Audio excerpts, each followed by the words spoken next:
अगर कभी पढ़ो और समझो तो आंसुओं पे काबू रखना।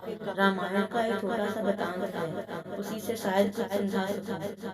एक रात की बात है, माता कौशल्या जी को सोते में अपने महल की छत पर किसी के चलने की आवाज सुनाई दी। नींद खुल गई, पूछा कौन है। मालूम पड़ा श्रुत कीर्ति जी, सबसे छोटी बहू शत्रुघ्न जी की पत्नी है। माता कौशल्या जी ने उन्हें नीचे बुलाया। श्रुत कीर्ति जी आई, चरणों में प्रणाम कर खड़ी रह गई। माता कौशल्या जी ने पूछा, श्रुति, इतनी रात को अकेले छत पर क्या कर रही हो?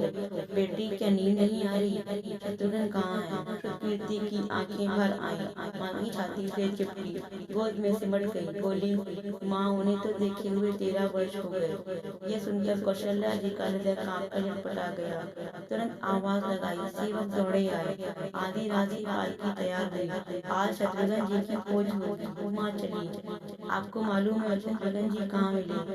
अयोध्या जी के जिस दरवाजे के बाहर भरत जी नंदी ग्राम में तपस्वी होकर रहते हैं, उसी दरवाजे के भीतर एक पत्थर की शिला है। उसी शिला पर अपनी बाह का तकिया बनाकर लेटे मिले। माँ सिराने बैठ गई, बालों में हाथ फिराया तो शत्रुघ्न जी ने आंखें खोली।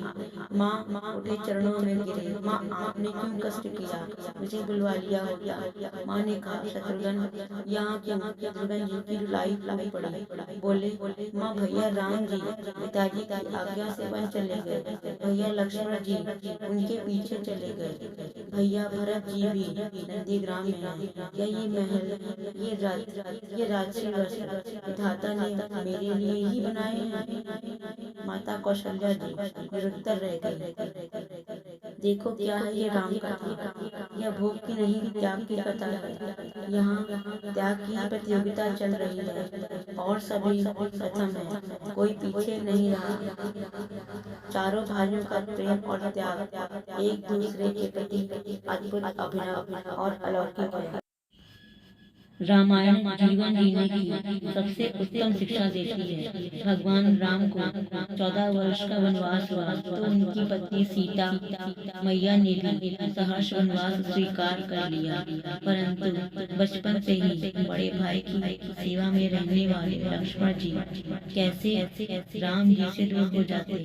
माता सुमित्रा से उन्होंने आज्ञा ले ली थी वन जाने की, परंतु जब पत्नी उर्मिला के कक्ष की ओर बढ़ रहे थे तो सोच रहे थे कि माँ ने तो आज्ञा दे दी, परंतु उर्मिला को कैसे समझाऊंगा, क्या बोलूंगा उनसे।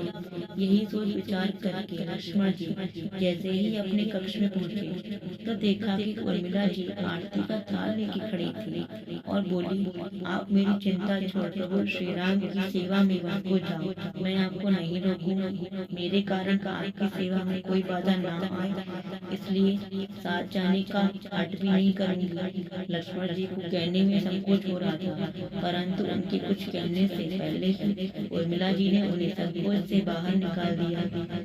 वास्तव में यही पत्नी का धर्म है। पति संकोच में पड़े उससे पहले ही पत्नी उसके मन की बात जानकर उसे संकोच से बाहर कर दे। लक्ष्मण जी चले गए, परंतु 14 वर्ष तक उर्मिला ने एक तपस्विनी की भांति कठोर तप किया। वन्य प्रभु श्री राम माता सीता की सेवा में लक्ष्मण जी भी कभी सोए नहीं, परंतु उर्मिला ने भी अपने महलों के द्वार पर कभी बंद नहीं किए और सारी रात जाग जाग कर उस दीपक की लौ को बुझने नहीं दिया। मेघनाद से युद्ध करते हुए जब लक्ष्मण जी को शक्ति लग जाती है और हनुमान जी उनके लिए संजीवनी का पर्वत लेके लौट रहे होते हैं, तो बीच में जब हनुमान जी अयोध्या के ऊपर से गुजर रहे थे तो भरत जी उन्हें राक्षस समझकर बाण मारते हैं और हनुमान जी गिर जाते हैं। तब हनुमान जी सारा वृतांत सुनाते हैं। सीता जी को रावण हार ले गया, लक्ष्मण जी युद्ध में मूर्छित हो गए हैं। ये सुनते ही कौशल्या जी कहती हैं कि राम को कहना कि लक्ष्मण के बिना अयोध्या में पैर भी मत रखना, राम वन में ही रहे। माता सुमित्रा कहती है कि राम से कहना कि कोई बात नहीं, अभी शत्रुघ्न है, मैं उसे भेज दूंगी। मेरे दोनों पुत्र राम सेवा के लिए ही जन्मे हैं। माताओं का प्रेम देखकर हनुमान जी की आंखों से अश्रुधारा बह रही थी, परंतु जब उन्होंने उर्मिला जी को देखा तो सोचने लगे कि यह क्यों एकदम शांत और प्रसन्न खड़ी है। क्या इन्हें अपने पति के प्राणों की कोई चिंता नहीं? हनुमान जी पूछते हैं, देवी, आपकी प्रसन्नता का कारण क्या है? आपके पति के प्राण संकट में है। सूर्य उदित होते ही सूर्य कुल का दीपक बुझ जाएगा। उर्मिला जी का उत्तर सुनकर तीनों लोगों का कोई भी प्राणी उनकी वंदना किए बिना नहीं रह पाएगा। उर्मिला बोली, मेरा दीपक संकट में नहीं है, वो बुझ ही नहीं सकता। रही सूर्योदय की बात, तो आप चाहें तो कुछ दिन अयोध्या में विश्राम कर लीजिए, क्योंकि आपके वहाँ पहुँचे बिना सूर्य उदित हो ही नहीं सकता। आपने कहा कि प्रभु श्री राम मेरे पति को अपनी गोद में लेकर बैठे हैं। जो योगेश्वर प्रभु श्री राम की गोद में लेटा हो, काल उसे छू भी नहीं सकता। यह तो वो दोनों लीला कर रहे हैं। मेरे पति जब से बन गए हैं तब से सोए नहीं हैं। उन्होंने ना सोने का प्रण लिया था, इसलिए थोड़ी देर विश्राम कर रहे हैं। और जब भगवान की गोद मिल गई तो थोड़ा विश्राम ज्यादा हो गया, वे उठ जाएंगे। और शक्ति मेरे पति को लगी ही नहीं। शक्ति तो प्रभु श्री राम जी को लगी। मेरे पति की हर श्वास में राम है, हर धड़कन में राम है, उनके रोम रोम में राम है, उनके खून की बूंद में राम है।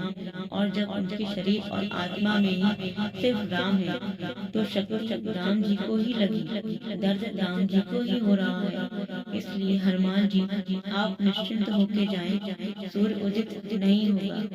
जय श्री राम। धन्यवाद।